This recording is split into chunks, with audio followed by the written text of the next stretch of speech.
Um, Afternoons. Here we are in Las Vegas. I want to just apologize right at the get-go.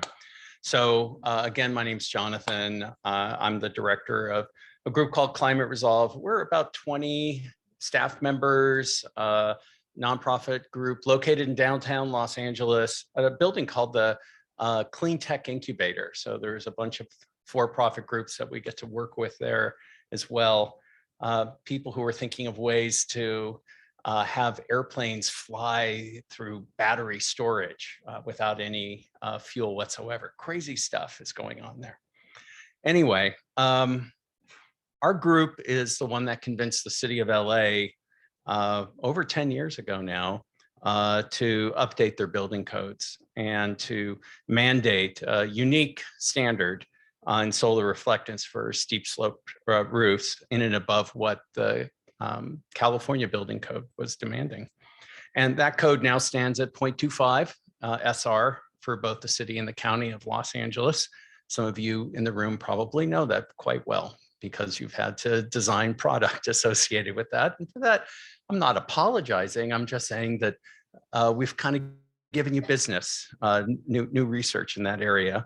And I have heard from friends that that policy at the city of LA has been influential in promoting the development of the cool roof market nationally.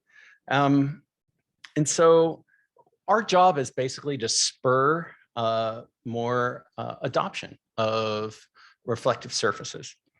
And you heard a caveat from Sarah earlier talking about how Cool Roof Rating Council doesn't do any lobbying, they're not pursuing any codes, anything like that.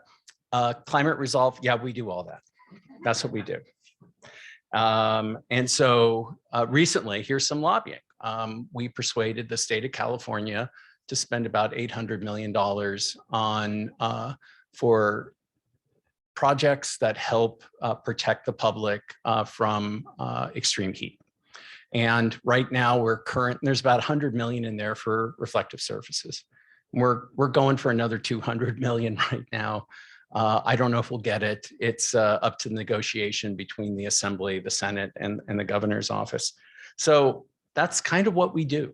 And so what I'm proposing to bring before you today might be in the future. Let's meet again in another 10 years and we'll find out if we were successful.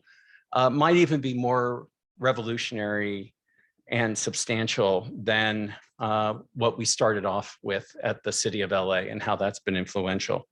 So in a nutshell, my thesis is, what if we could get reflective surfaces to become more widely deployed as a tool specifically related to curbing climate change?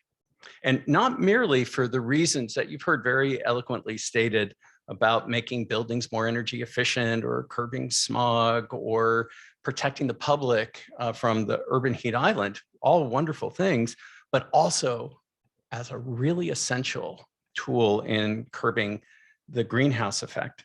And so in addition to trying to move public policy to mandate these things, I'm going to bring up a second idea. Like, what if we can get the marketplace to start investing in these reflective surfaces as a means of meeting these companies' climate goals? And to get to those questions, I have to go through a little bit of a detour, and it's a primer, and it'll probably be boring for most of you, but on the greenhouse effect itself. And so I'm citing NASA here, folks. So if you disagree with this, you're disagreeing with the federal government. And up front, and I want to thank researcher Roel Hammerschlag for his contributions on this slide deck, who we work very closely with. He's a great GHG modeler. And this NASA graphic depicts the energy budget of Earth. And the vast majority of the energy on Earth comes from the sun. But to be thorough, have to also tell you the Earth also receives a small amount of energy from tidal influences, from volcanic activity, thermal vents, as well as radioactive decay. In pre-industrial times, that yellow line and the red arrows, they equaled out. The amount of solar energy striking the Earth was largely equal to the amount that was going out. However, with the introduction of gases introduced into the atmosphere by combusting fossil fuel, we've increased the amount of energy that sticks around the Earth's atmosphere, its land and oceans. So, in fact, we're currently, according to the latest data at Mauna Loa, at about 420 parts per million of carbon dioxide, which is the leading greenhouse gas. This concentration in our atmosphere hasn't been seen on the planet for 4 million years. And all humanity has ever known is a relatively stable climate, not too hot, not too cold. You know, our species evolved in a kind of Goldilocks epoch, which is now changing. So there's the data from Mauna Loa. So I bring this up because I want to describe perhaps the rationale as to why, both on the policy side and on the market side, there could be an interest in trying to curb that effect. And again, the yellow arrows represent shortwave radiation coming from the sun that we mainly experience as light. And the red arrows are long wave radiation, which we experience as warmth. And the shortwave radiation typically bounces back into space by means of cloud or by bright things on the surface of the Earth, like glaciers and sea ice. And also, and this is where you guys come in, highly reflective cool roofs and cool walls and cool pavement. And by contrast, when shortwave radiation strikes a dark surface, it converts to long wave radiation, and most of which is in the infrared band. And this is signified by the red arrows. And greenhouse gas molecules absorb the thermal infrared energy and then radiate that infrared energy in all directions, and some of which is spread downward and ultimately returns to the Earth's surface, which is absorbed by the surface and mainly in the oceans. So there we go. See, albedo. And now we're going to the things on Earth that usually reflect sunlight quite nicely. Nice glaciers that are unfortunately dissipating. So, and now we come to the built environment. And from this photo, you can plainly see that the natural environments typically have a higher albedo than do cities. And because with our cities, we've paved them with asphalt streets, and we have asphalt playgrounds and asphalt parking lots, and often roofs composed of asphalt. They do have something in common. But it needn't be. Our built environment can change the palette it's been using for 100 years. You've seen those pictures of Mediterranean cities, those beautiful Greek islands that are largely in painted white. And there's a reason that they're doing that. Now on to solutions. So radiation, as I said before, should equal the radiation out, should equal the radiation in. And hasn't been doing that for the past 100 years. The greenhouse gases, you can see that in the circle, the orange circle in the lower left, has been absorbing an additional 0.58 watts per square meter, 0.58 watts per square meter. Well, there happens to be a lot of square meters on the Earth. And so that action, that addition, is called radiative forcing. Ronan referenced it earlier. And there are two ways to basically get at the radiative forcing problem. One is to lower that radiation that is bounced back because of greenhouse gases in the atmosphere, or The other one is to increase the amount of shortwave radiation that is getting bounced out into space. And as Ronen mentioned, we could be warming up Mars as well. So the state of California, and frankly, most of the regime at the United Nations as well, has been exclusively focusing on that strategy of reducing greenhouse gas emissions. Exclusively. I get the logic. After all, humanity made the problem by unearthing these fossil remains of algae. We dug it up, that were buried for millions of years. We burned it, we converted it into a gas, and there it is. And so the thought is we should undo that. But civilization has similarly made our cities, our built environment, darker than the natural lands that preceded it. So scientists understand this radiant forcing and can actually quantify its value. And so these gases have been quantified. And so their heat capturing capacities of carbon dioxide, yeah, we know what that is. Methane, yeah, we know what methane is. Nitrous oxide, yeah, we know that too. But on reflective surfaces, yes, we know that as well. In fact, I'm gonna share with you this formula that we have currently put up on the screen. So now, this is a really important point. When we stop the production of greenhouse gases and we're able to then increase the amount of radiation that's able to leave the Earth. When we're able to do that, that's the whole game that we're about in trying to deal with climate change. When we're able to do that, then it takes years for that action to take place, dozens of years. But if you're able to bounce shortwave radiation back into space, that effect is immediate.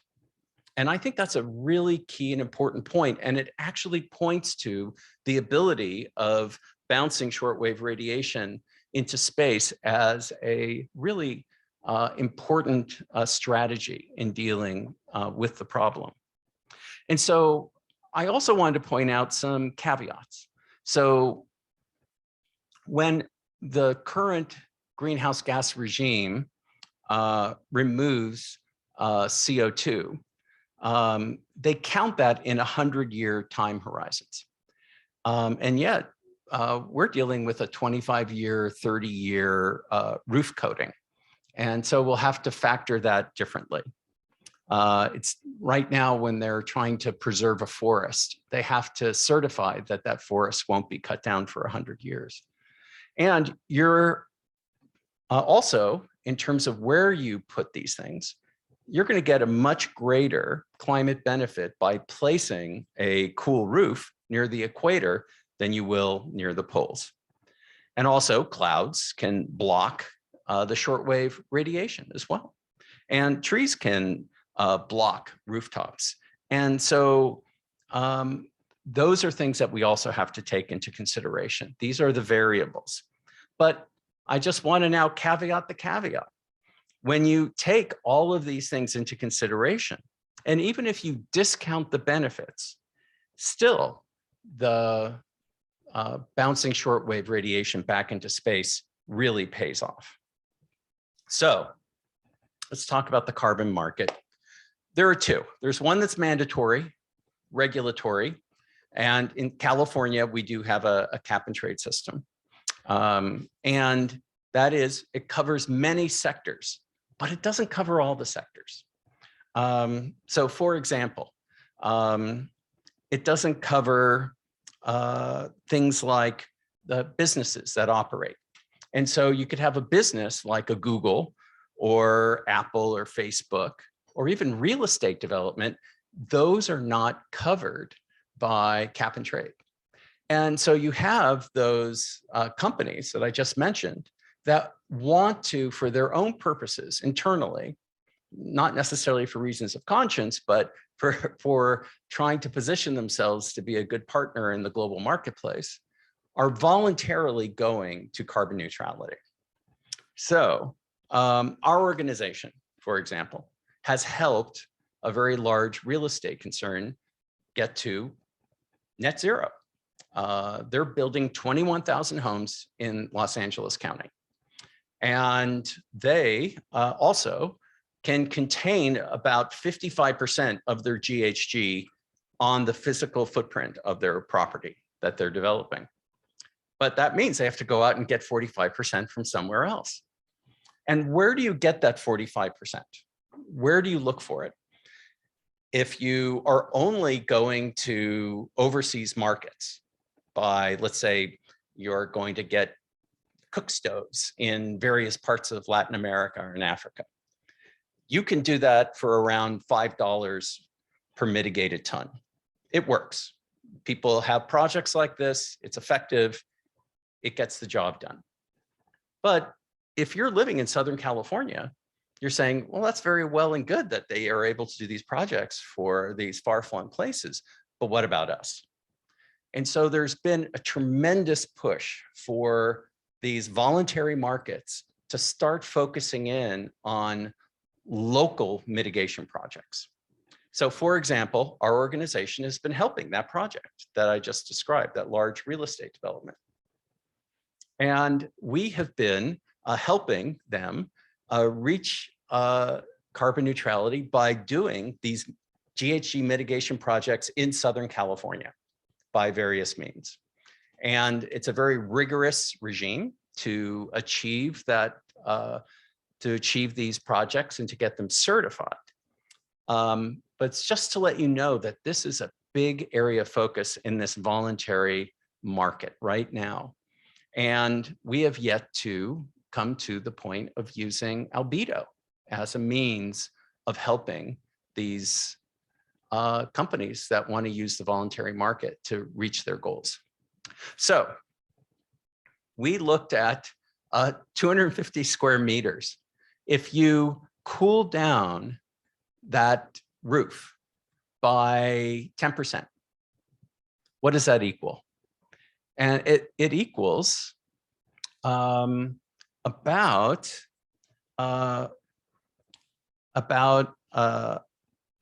you know, a little over a ton of CO2. And so that's a 30 by 30 foot roof essentially. And that is a way of reducing the carbon dioxide. That those equations can be made. And so there is, in the carbon markets, one of the most important ideas is the concept of additionality. And that means that if someone was going to do it anyway, why should you get credit for it? So if there's already a standard on a cool roof and you do that standard, should you get credit for it? And the answer is no.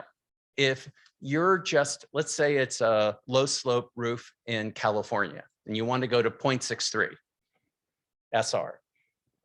And if you do 0.63, you don't get credit for it. But if you go to 0.9, you get credit for the delta between 0.63 and 0.9. That would be considered additional at that point. And so I just wanted to say there's another additionality, that concept that's also really crucial. If the amount of funding that you provide helps get a project across the finish line that couldn't be done without that additional funding, you get to take credit for the whole thing. So, for example, in Los Angeles, there are a lot of low-income households that would like to have a cool roof and photovoltaics on top of that roof. But their roof is in terrible shape. It can't even be re-roofed. So you have to do construction to fix that roof. So you're putting in that little extra amount of money to be able to enable it to have a cool roof and enable it to have photovoltaics on that roof. And so that is a way of also achieving something that is additional, because it wouldn't have happened without you. And so the way that the funding stacks are that we're trying to stimulate the market so that the funding comes in to enable the projects to happen in the first place. And it needn't be, as I just referenced before, the full complement of funding. And we're also at Climate Resolve trying to develop a methodology for these crediting agencies to be able to allocate GHG credits for the cool projects. So what is the marketplace right now when it comes to a mitigated ton of carbon dioxide equivalents? So, and California's cap and trade program, it's at around $29 per ton.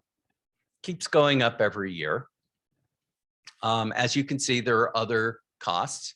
The projects I was referring to in Los Angeles, to get that extra project in a region that is of benefit to, might be politically beneficial to have a project that's in your same region, that is above that $29 cost. It is more. It does cost more. If you're able to drive down those costs, then that becomes a product that could be very attractive to the voluntary market. So we wanted to walk through a few examples of, these are all hypotheticals right now. So we decided we wouldn't start with a roof, we'd start with a parking lot.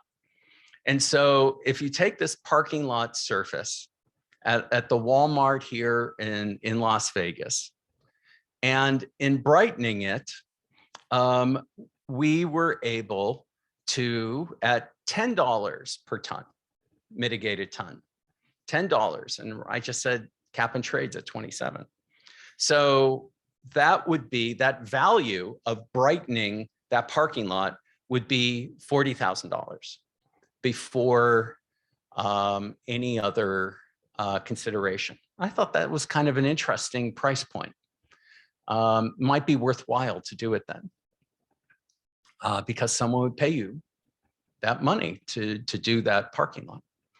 And then if we're just looking at the city of LA, the city, not the whole region of Southern California, we're looking at around 63 million, square meters of low slope roof, a commercial rooftop. And so let's say that, again, we increased that, we brightened it by 10%. Then at $10 per mitigated ton, that's $25 million.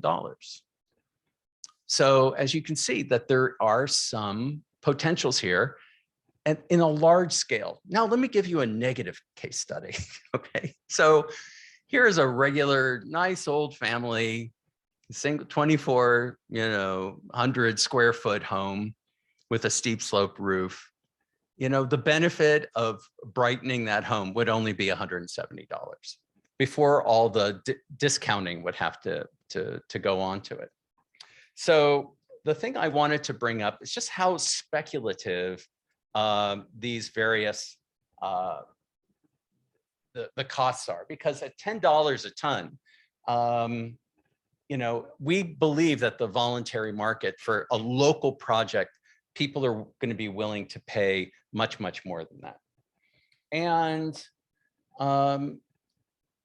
one of the things that we also have been doing is that when I think of brightening a roof by only 10%, I also think that you guys in this room have products off the shelf that can do a much better job than that as well. So those were our sort of like lowball conjectures on this.